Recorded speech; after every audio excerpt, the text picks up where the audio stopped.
So today we're going to be talking about Sweet Tooth Volume 1. Volume 1 collects issues 1 through 5. Now with the new TV show coming out, I really dove hard into this series. In about a day and a half, I read all 40 issues plus issues 1 through 6 of Sweet Tooth: The Return. This book was fantabulous. I mean, fantastic, fabulous. It was fantabulous. It was one of the best stories I've read in really such a long time. And this is what makes indie comic books so fantastic. There were no superpowers. There were no crazy strength feats and all of these other things. It was just a wonderful coming-of-age tale told in such a unique way with a lot of heartfelt drama to it, I guess you could say. There was a lot of deep emotional things. There was a lot of really dark tones to it. And if you watch the show, what you're getting in the show, at least up until the first or second issue, is not that same super dark feeling you kind of get in some of these issues. Now, we start off in issue 1 because, again, Volume 1 collects issues 1 through 5, and it is Out of the Wood. So in issue 1, you jump right in it. You see Gus, who is the deer hybrid. He's the only one of his kind like this, and you kind of get to see his father and their interactions, the way Gus is taught. You get to see his father constantly talking to God, praying, writing in his Bible. All of that's a really important detail that drives this storyline pretty far into the future. And you see his father's kind of crazy, and you see Gus trying to get some answers. Boom, his father ends up dying from the sick. So now you have this young boy all alone who's just buried his father. He's out in the woods. He sees a deer, and the deer's attacked.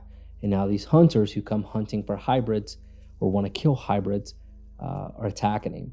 He doesn't know what's happening. All of a sudden, those hunters are shot and killed, and he runs away. And that's how issue 1 kind of ends. Now in issue 2, again, you get a lot of craziness. Jeopard and Gus meet for the first time. They kind of leave. They leave the deep woods. One of the big rules that Sweet Tooth was not supposed to do. You also get a really cool moment of Jeopard and at the fire. They were sitting there eating a candy bar, talking, making some funny jokes. You can definitely tell that Jeopard's sense of humor does not makes sense to poor Gus. And then they're attacked. So they're attacked by one of the groups that are obsessed over these hybrids. And it's very, very interesting to see what happens and kind of what Jeopard does. He defends Sweet Tooth, and then he ends up getting pretty badly hurt, and that's how issue 2 ends. And then in issue 3, we really start to see Gus start to get to explore the world a little bit, something he hasn't done before. His dad's only told him a little bit about it, and now he's kind of off on his own exploring, trying to find some things to patch up old Jeopard, and he gets to see a lot of death. And he also starts to have these weird dreams happening, right? Dreams of these weird these really rabid hybrid animals, and that's kind of a recurring thing where he's kind of foreshadowing and kind of not really sure what's happening, but it's these weird dreams that he's been having. So now it's Gus and Big Man. Big Man's back again, back on the road. He's ready to go, and they end up at this house. And this was kind of a weird thing because they go up into this house and they see this girl dressed in a fake hybrid outfit, and that's how it ends. And then in issue 4, this is where some of the dark tones really, really set in for me. You see that people they become fetishes or fantasies for these folks and these hybrids, and people are exploiting these folks. And you really get to see that Jeopard's not actually as bad as some of these other people are. And you get to see Jeopard really deep down, be heroic for a minute that you haven't really seen, because you just assume he's going to be a bad guy and he's going to do something bad. At least that's the way I felt going into it. And as we get to the end of issue 4, you see Jeopard walk back into this house, save these girls who become really important characters throughout the rest of the series. But Jeopard walks in, just obliterates people, and you really get to see how violent this man is. And Sweet Tooth also sees it, I think, really for the first time, how graphic and how brutal he really can be. And they kind of have this conversation about the preserve, right? Because Jeopard has told Sweet Tooth, we're going to go to the preserve, which is supposed to be the safe haven for hybrids.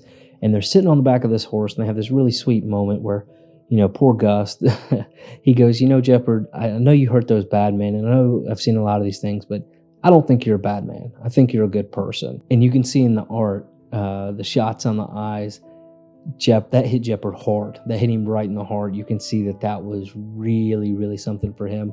And this is where you, in my mind, start questioning Jeopard's motives a little bit. And it was pretty crazy. So All in all, loved that issue. I thought it was really neat. And again, you really start to get to see the dark undertones of the story. In issue 5, this is where issue 5 hits you right in the feelings. Jeff Lemire does a great job of always kicking off every issue. This issue, immediately they're being attacked, which is never good, but Jeopard, of course, defends him, defends Gus, takes care of poor Gus. Gus does get hurt, and then he goes into this weird daydream and these weird dreams again, and it's just, you can tell that what's happening there is definitely going to be kind of playing a role down the road, and you really start to see Jeopard absolutely cares for this boy, cares for him so much. He ends up carrying him all the way almost to the preserve, and when he gets there, it's not a preserve, it's actually this weird militia camp. And what happens? Well, Jeopard gives Gus to these military men. Gus has no clue what's happening.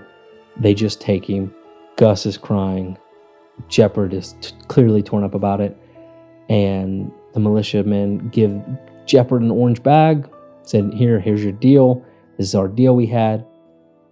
Jeopard leaves, and poor Gus is thrown into the militia camp. And that's how volume 1 of Sweet Tooth ends, issues 1 through 5. It was an incredible story. Artwork is really odd, but I think it does lend itself well. And you can't get a better story than Sweet Tooth. So if it's something you're into, check it out. I encourage you to read that, even if you watch the show, because I think the book does a little bit better job. What can I say? I just love the way the comic books, tell the original story. But guys, you're the best part of Two Brothers Comics. And as always, collect your way.